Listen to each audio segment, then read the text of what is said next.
Dr. Bosun, congratulations. I have two questions for you. Number one, on the 29th of July 2019, you tweeted against the passport and citizens of Nigeria. Do you still believe in that your tweet today? That's number one. Number two, when you look at your CV, your certificate, that's the O level, and the primary school certificate, they are not there. And even your first degree, you came with a testimonial that was issued 20 years ago. So how did you get admission into University of Jos? One. Number two, what happened to your certificate? How have you not taken it since 20 years ago that you have given that testimonial? Thank you.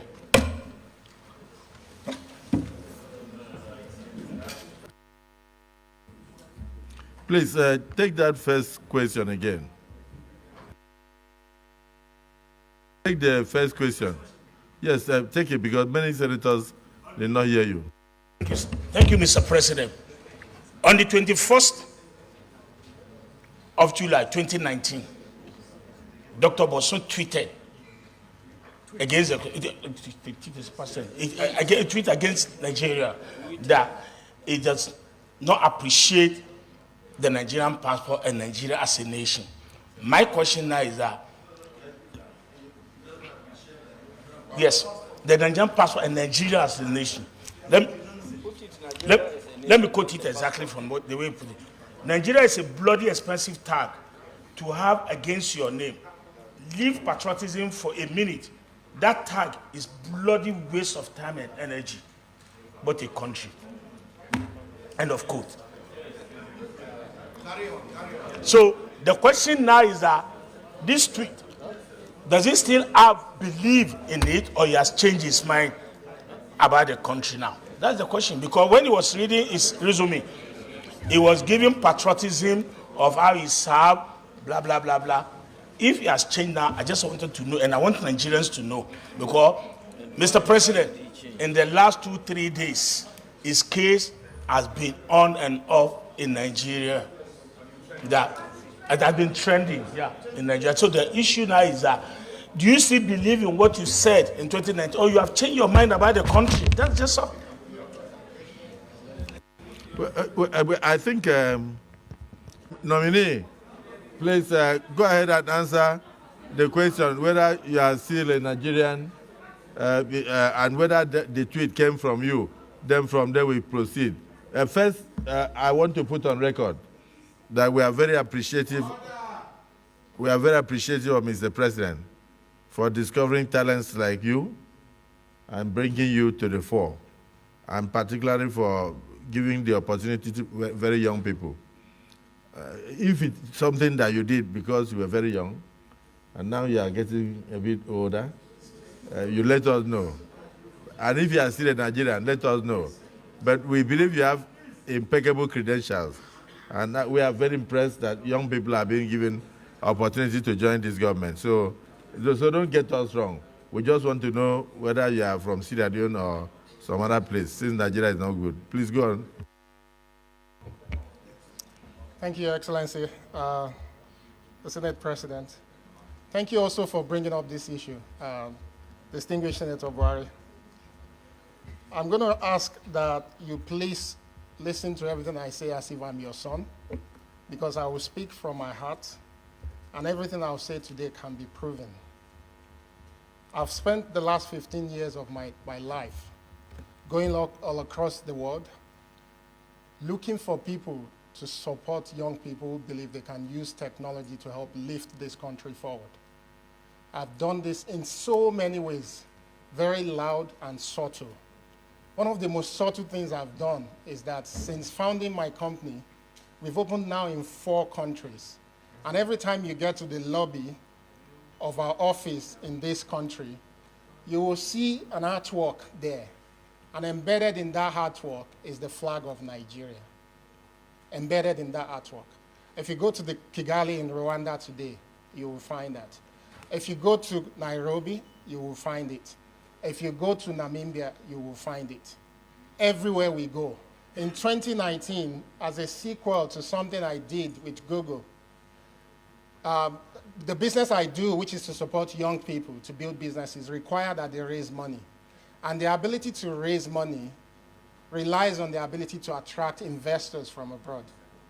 And I did everything possible to build a company that is fully domiciled in Nigeria. In the technology space, people hardly domicile their businesses in Nigeria.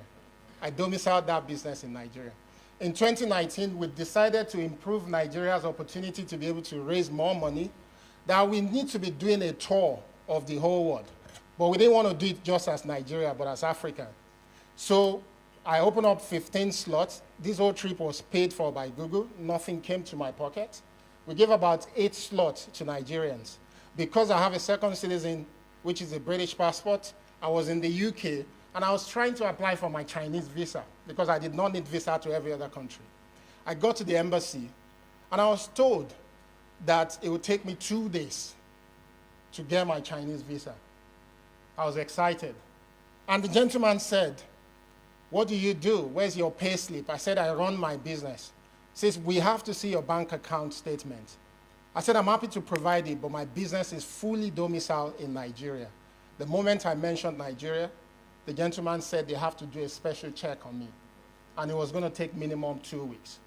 In anger, I tweeted what you read, which was paraphrased wrongly. One, I've also been given a taste of what young people have been doing to all of you as well, which is the tweet you read is just the first part of that tweet.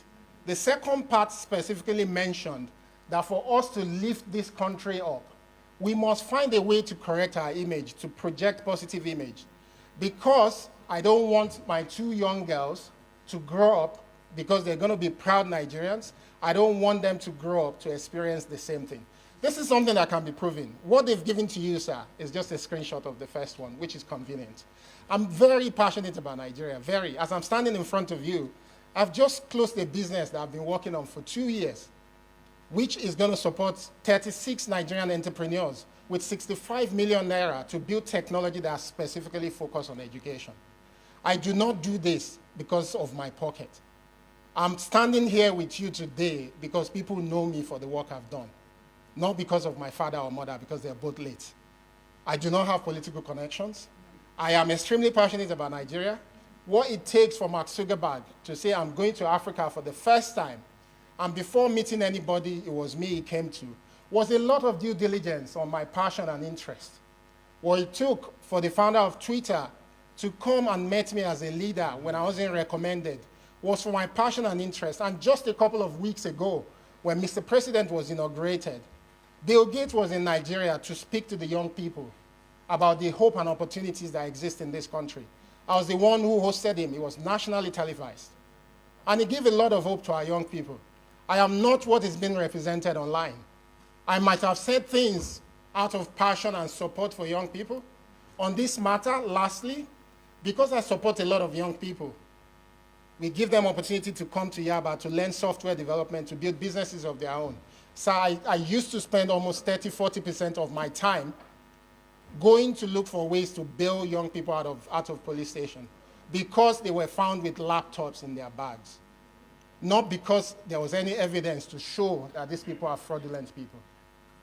It was out of this anger and frustration. How can I be trying my best to uplift my country, and I'm spending my energy doing things that is impossible?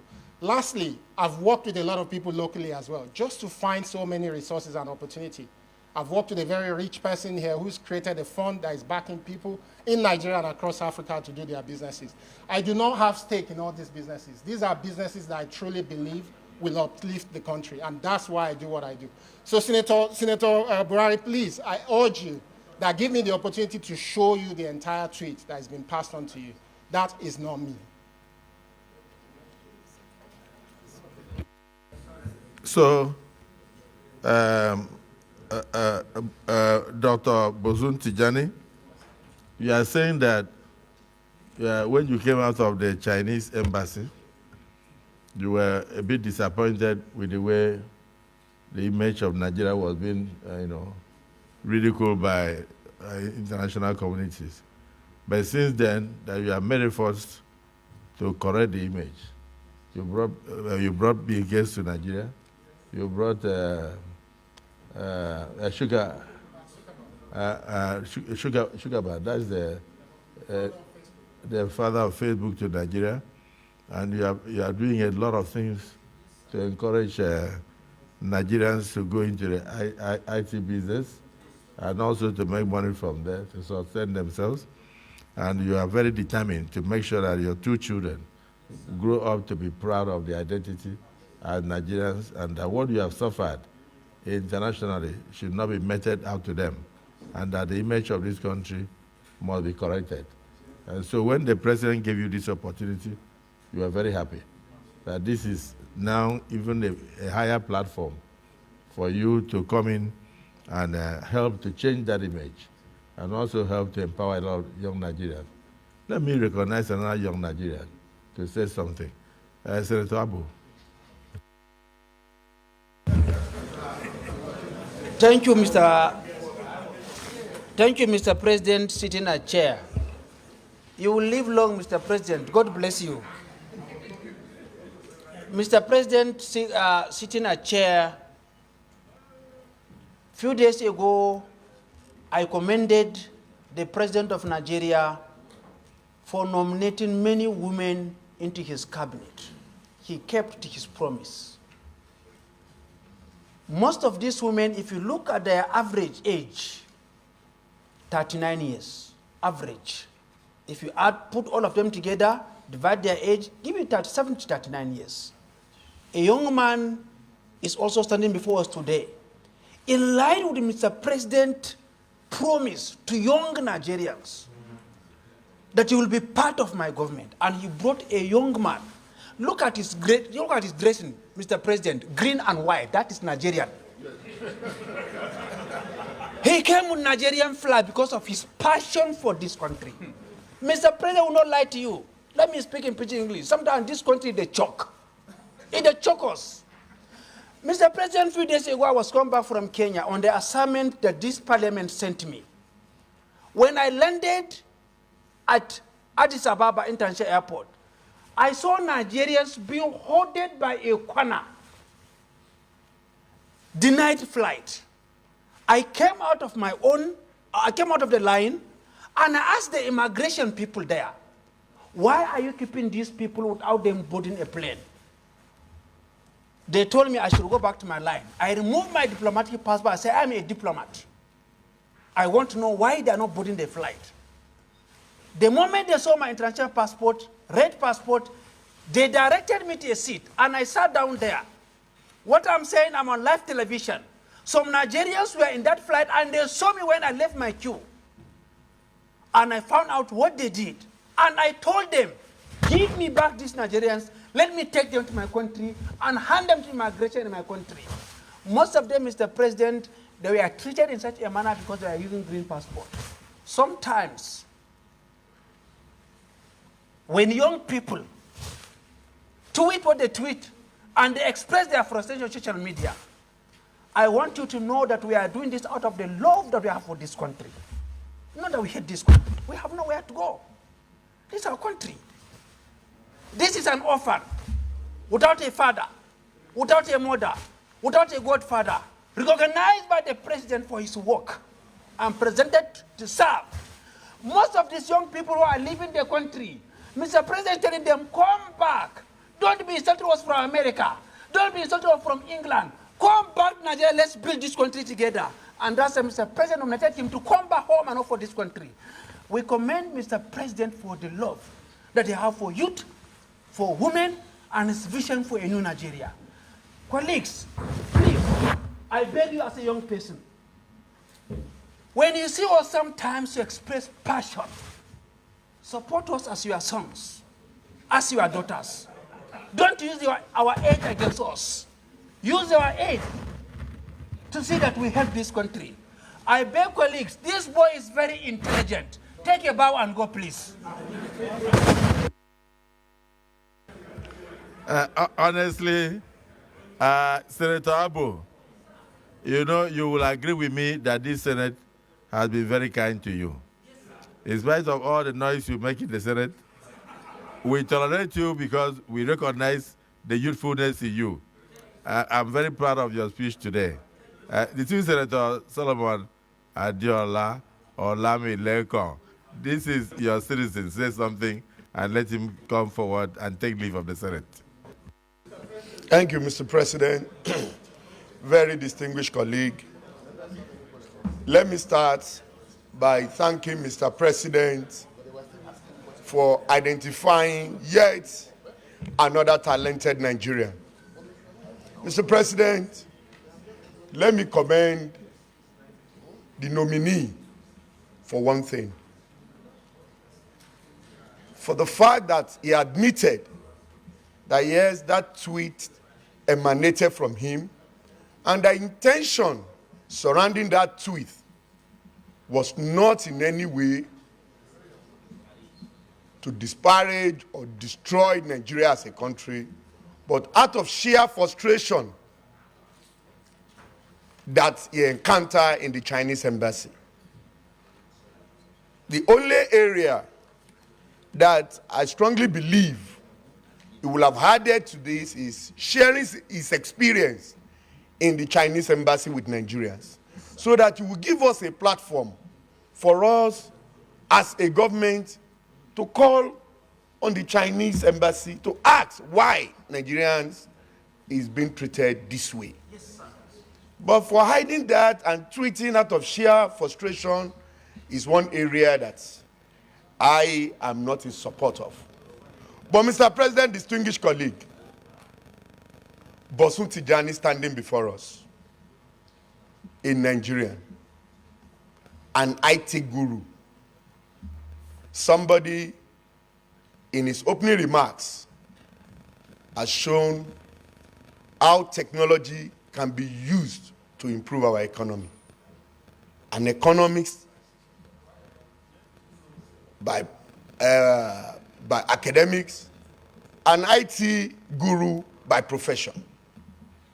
Mr. President, distinguished colleague, you will quite agree with me that a country that is not fintech compliance at this time and age should know that he is yet to overcome many, many challenges that is confronting that nation. Asiwaju Bola Ahmed Tinubu, the President of the Federal Republic of Nigeria, someone that Nigeria never believed can throw up somebody like Bosun Tijani, a 46-year-old Nigerian, 41-year-old Nigerian going 42, to be a minister of the Federal Republic, is doing it again. And that was how he started in Lagos. He discovered Bosun when Bosun was 42. He discovered me when I was less than 30. When you are 41, Asiwaju discovered you. He discovered me when I was less than 30 years. And today, I have kept the flag flying. Yes, sir. That is the generation that Asiwaju believes in. And these are the future of Nigeria. I want to plead with my colleague that irrespective of the shortcomings of Bosun Tijani, let's take it as useful exorbitant. And he's here before us to tell us that he has the solution. He has what it takes to contribute to the development of this country. And he has decided to leave his businesses and leave his connection in the IT world to come and add value to the government of President Bola Ahmed Tinubu. I want to plead with my colleague that don't let us throw away the baby and the water. The man has appealed before us, and he has accepted to the fact, and even go ahead, I don't know, he has apologized. Okay, maybe in his submission, he has not even committed anything according to his submission. But out of his sheer frustration, he has explained. My dear colleague, I plead with you that to please, okay, I apologize on his behalf and say that we should allow Mr. Bosun Tijani, a born Ogun State indigene, to take a bow and go. Thank you, Mr. President.